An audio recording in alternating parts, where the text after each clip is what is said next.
Let me take into the next level where we can find other examples of unicellular organisms. Here are the different examples of other unicellular organisms. So far I have given 3 examples.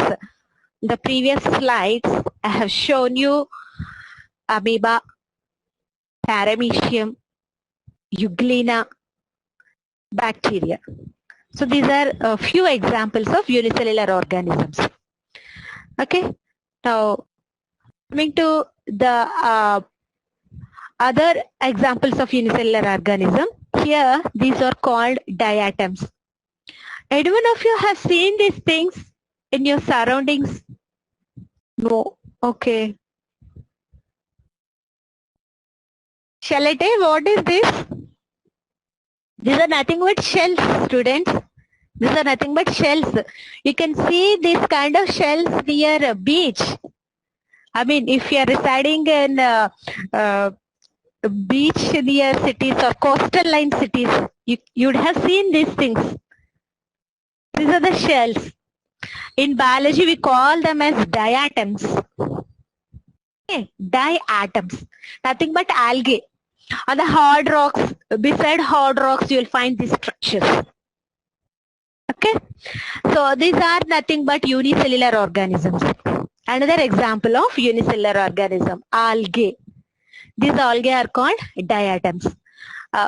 When you open up any shell, small soft shells especially, you can see a notch like this, the center.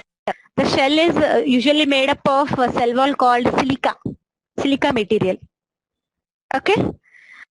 So this is another example of unicellular organism, diatoms. Other than amoeba, paramecium, euglena, these are another unicellular organisms, diatoms. Okay. Am I clear with the diatom word? What? Yes. Yes, unicellular algae. What are diatoms? Unicellular algae. Okay, Urash, that's good. Then, I'm going to show you another unicellular organism. You must be knowing different examples because say in competitive exams, they'll be giving words which are not much familiar to you. Okay, these are some bacteria. Okay, they're looking like snowballs, isn't it? But when you observe under a microscope, you'll find bacteria. Those bacteria are called archaea. Now listen, here archaea. Archaea are nothing but bacteria-like organisms which will find near very extreme hot climate or extreme cold climate. So archaea are nothing but unicellular organism example. Okay, they are also single-celled organisms like bacteria, and you can observe them at hydrothermal vents. Hydrothermal means what? Extreme hot temperatures or hot springs, salt lakes, acidic habitats. Okay, so very extreme temperatures they need, either high temperatures or very low temperatures. There we'll find special unicellular organisms called archaea. So these are the different examples of unicellular organisms. Am I clear with various examples of unicellular organisms? Yes, okay, Naisha. Yes, Kavya, yeah, okay. So here remember the examples are very important because these are not familiar words. The earlier slide, diatoms, those are the unicellular algae, and archaea, those are unicellular bacteria. Okay.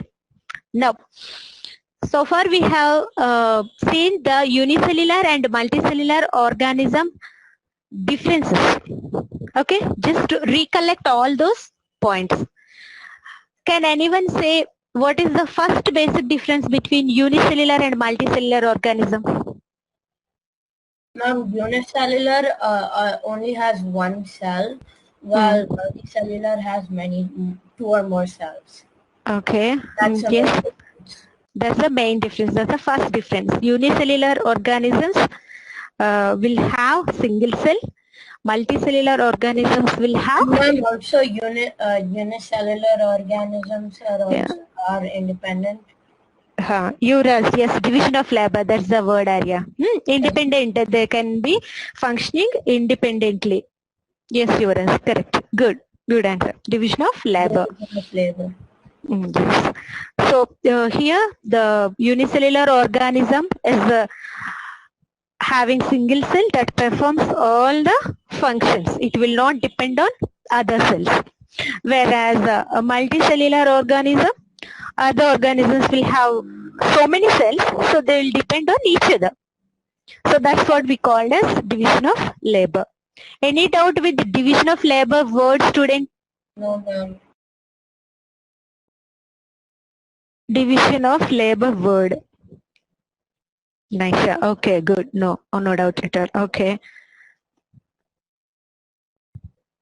So here division of labor is nothing but dividing the work, nothing but the functional aspect of cells in multicellular organism, which will not find in unicellular organism.